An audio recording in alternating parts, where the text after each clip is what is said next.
코로나19 장기화로 코로나19 감염이 걱정돼 실내 공공장소 이용을 꺼리시는 분들 많으실 텐데요.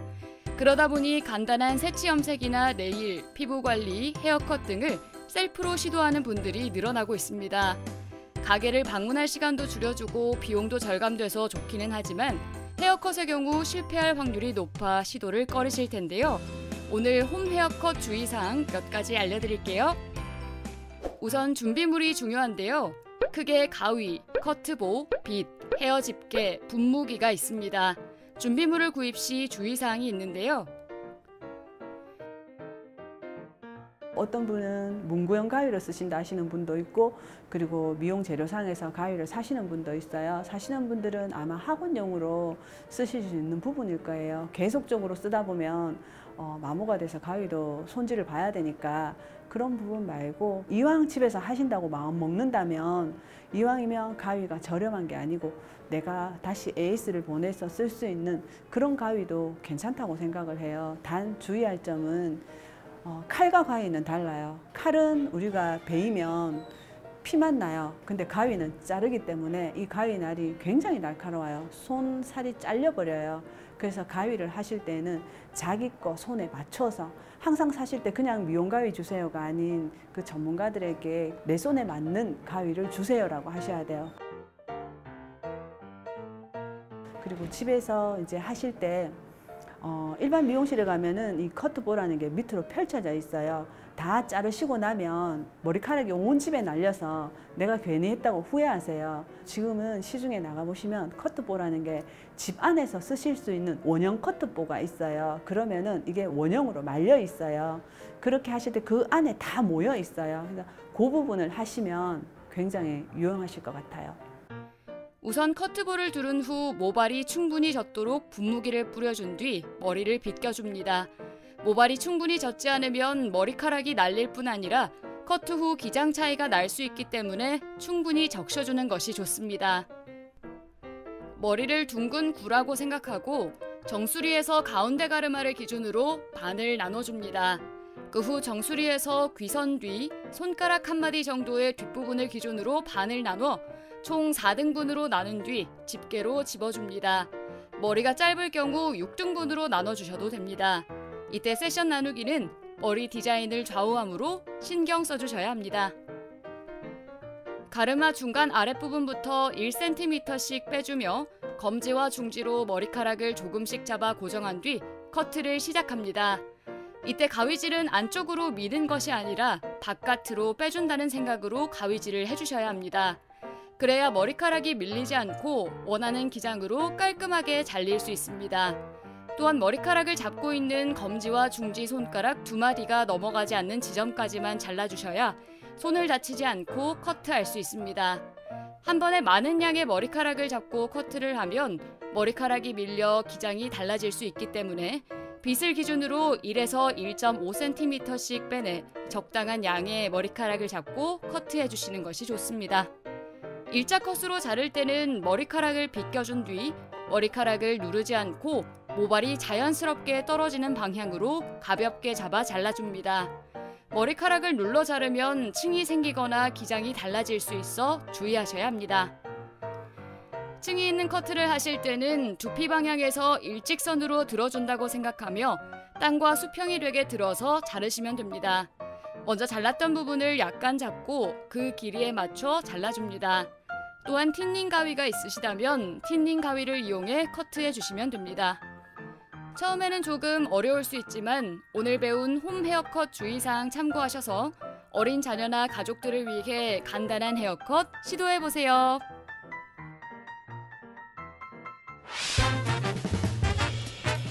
요즘은 남자, 여자 할 것 없이 매일 드라이기와 고데기를 사용하는 사람들이 많아졌습니다. 그래서 머릿결은 점점 안 좋아지고 있는데요. 머릿결만 좋아도 분위기가 달라진다는 사실. 오늘은 머릿결 좋아지는 방법 몇 가지 소개해 드릴게요. 머리를 감기 전에 빗질을 충분히 해줘서 엉킨 머리카락을 정리해 주세요. 샴푸는 머리카락에 바로 짜는 게 아니라 손에 일정량을 덜어서 거품을 낸 뒤 두피를 중심으로 마사지를 해가면서 머리카락에 거품을 묻혀 씻어줍니다. 린스를 할 때에는 두피에 닿지 않게 머리카락에만 사용해주세요. 날이 춥다고 머리를 뜨거운 물로 감는 분들이 많으신데요. 뜨거운 물로 머리를 감게 되면 탈모를 유발하고 머리카락을 건조하게 하는 원인이 된다고 합니다. 때문에 미온수로 머리를 감아주세요.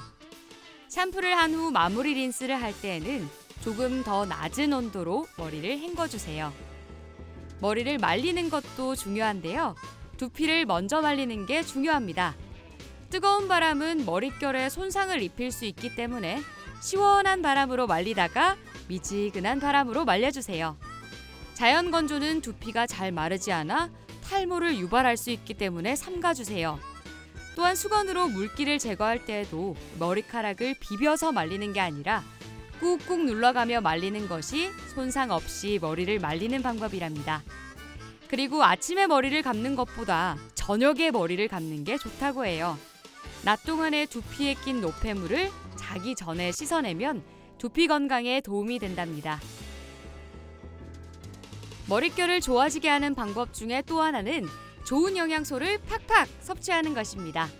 단백질이 부족하면 모발이 얇아지고 힘을 잃기 쉬운데요. 평소 단백질을 잘 섭취하면 건강한 머릿결과 두피를 가질 수 있답니다. 머릿결은 한번 상하게 되면 잘라내는 게 가장 확실한 방법이라니까요.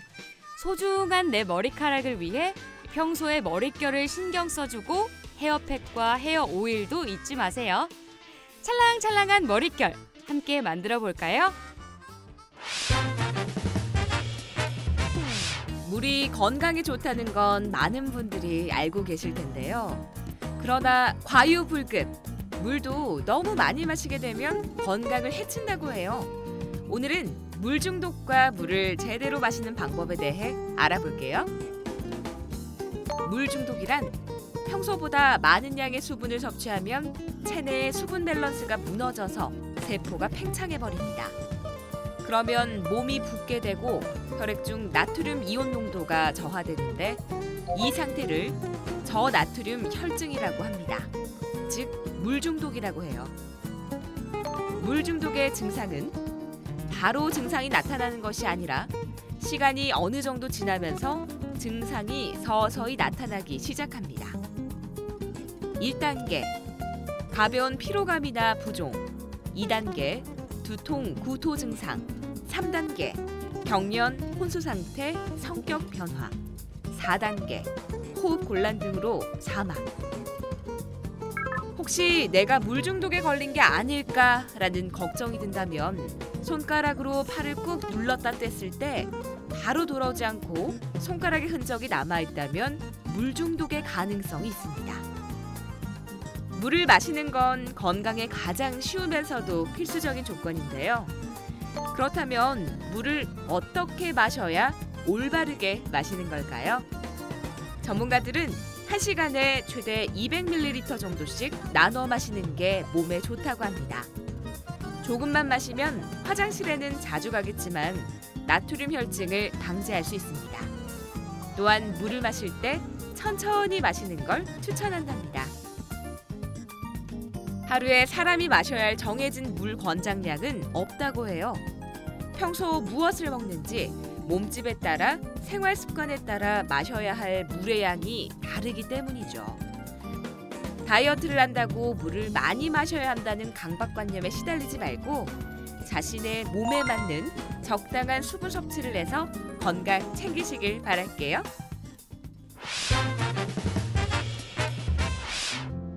무더운 여름, 더위를 시원하게 식혀주는 고마운 에어컨. 하지만 가을 겨울 묵혀놨던 에어컨을 오랜만에 켰더니 퀴퀴한 냄새가 난 적 있으실 텐데요. 냄새의 원인은 바로 미생물.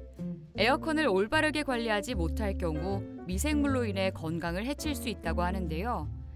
그렇다면 어떻게 해야 에어컨을 건강하게 사용할 수 있을까요? 미생물 번식을 예방하기 위한 에어컨 관리법을 알려드릴게요. 에어컨 작동 후 5분 환기하기. 에어컨 작동 후 3분 동안 배출되는 곰팡이의 양이 60분 동안 배출된 곰팡이 양의 약 70% 정도를 차지한다고 하는데요.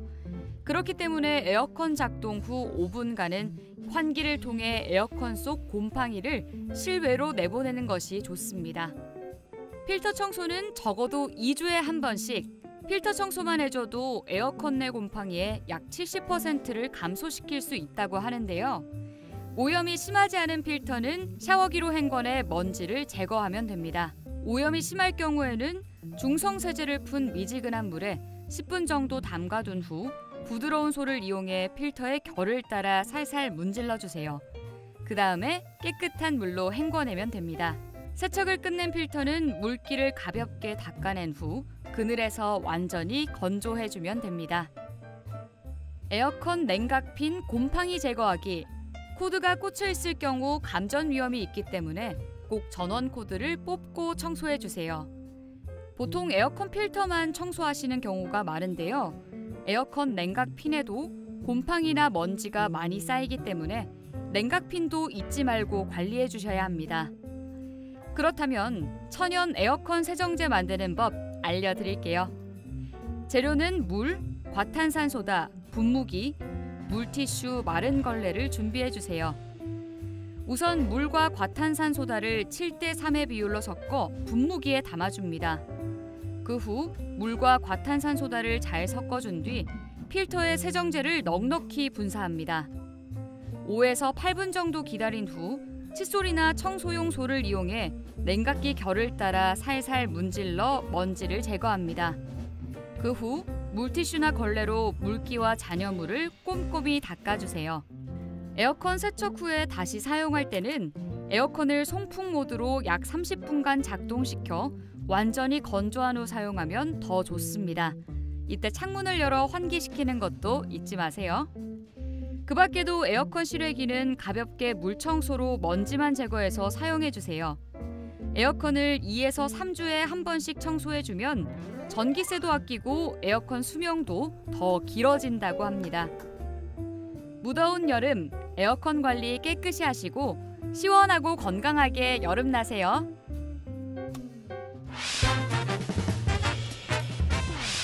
매년 끊이지 않는 교통사고.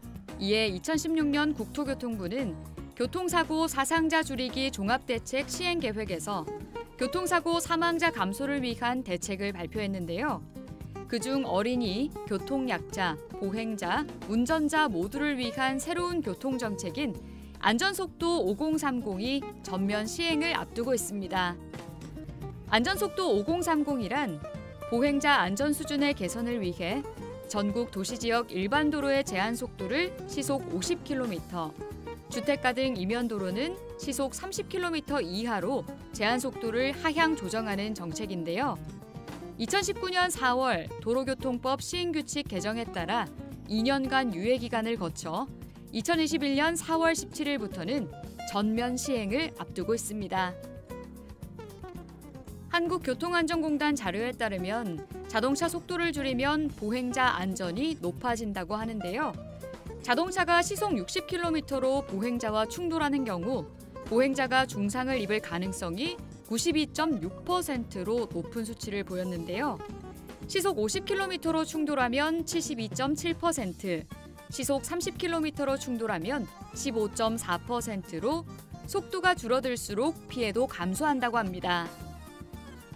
또한 전체 사고 건수는 13.3% 감소, 교통사고 사망자 수도 63.6%나 감소한다고 하는데요.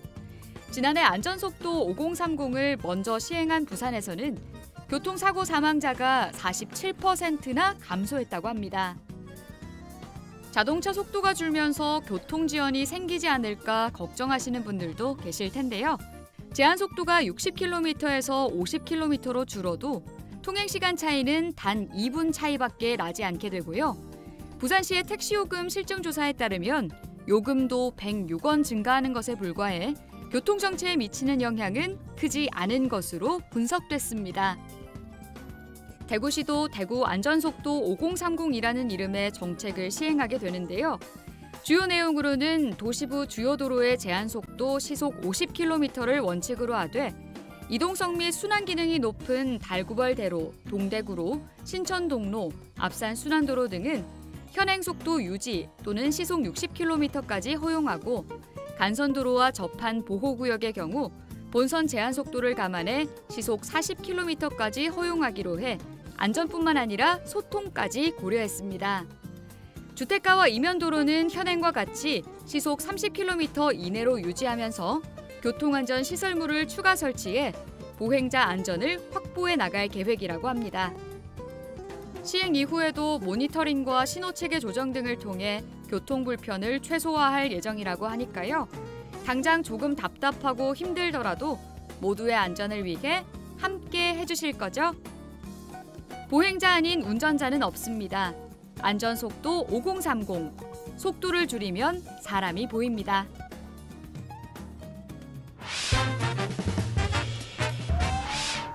화재나 응급 상황 발생 시 구조팀이 도착하기까지 걸리는 시간 5분은 생명과 직결된다고 해서 골든타임이라 부르는데요. 하지만 도심 속에서 이 골든타임을 확보하기는 쉽지 않다고 합니다. 실제 골든타임 안에 현장에 도착하는 경우는 절반을 조금 넘는 수준이라고 하는데요. 소방차들이 사이렌을 울리며 출동할 때 일부 운전자들은 어디로 어떻게 비켜야 할지 몰라 우왕좌왕하는 경우가 있습니다. 오늘은 골든타임이 생명인 긴급 차량에 어떻게 길을 터주면 되는지 알아보도록 할게요.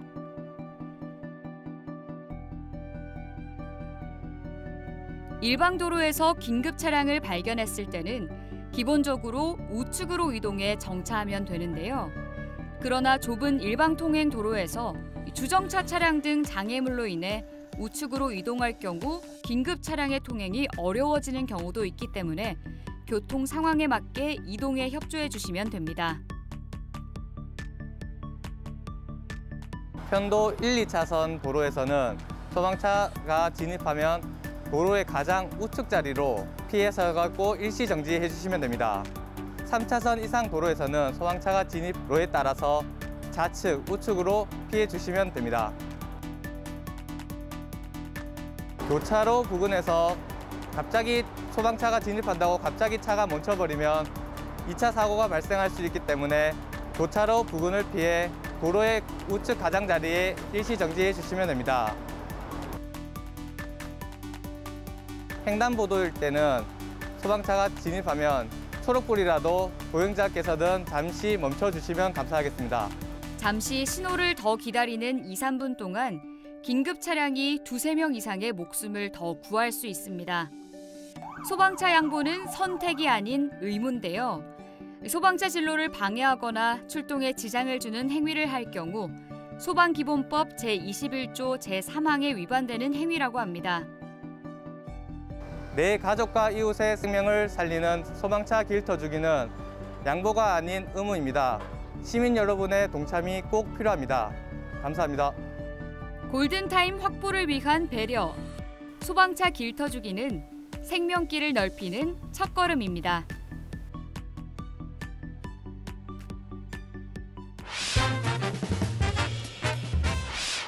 운전을 하다 보면 본의 아니게 교통법규를 어기게 되는 경우가 있는데요. 한 번 정도의 실수는 어쩔 수 없지만 그것이 반복되면 벌점 제도를 통해 최대 면허 정지까지 처벌을 받게 됩니다. 하지만 평소 안전운전을 잘 실천해 오신 분들을 위한 제도도 있다고 하는데요. 바로 착한 운전 마일리지 제도입니다. 오늘은 많은 운전자분들이 모르고 있는 착한 운전 마일리지 제도 소개해 드릴게요.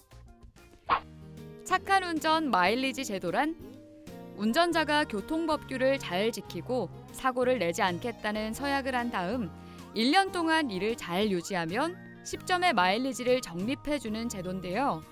2013년에 생긴 제도로 면허증이 있는 모든 사람에게 해당하는 제도입니다.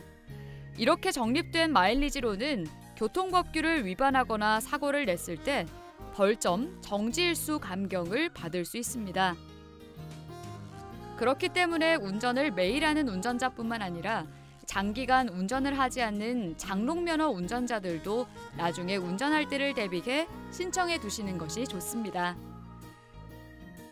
실천 내용은 크게 2가지로 나뉘는데요. 첫 번째, 무위반으로 서약 기간 중 교통법을 잘 지켜 운전면허 취소, 정지 처분, 범칙금 통고 처분, 과태료 처분을 받지 않아야 하고요. 두 번째, 무사고로 사람을 죽거나 다치게 하는 교통사고를 유발하지 않으셔야 합니다. 신청 방법은 온라인과 오프라인 두 곳 모두 가능한데요.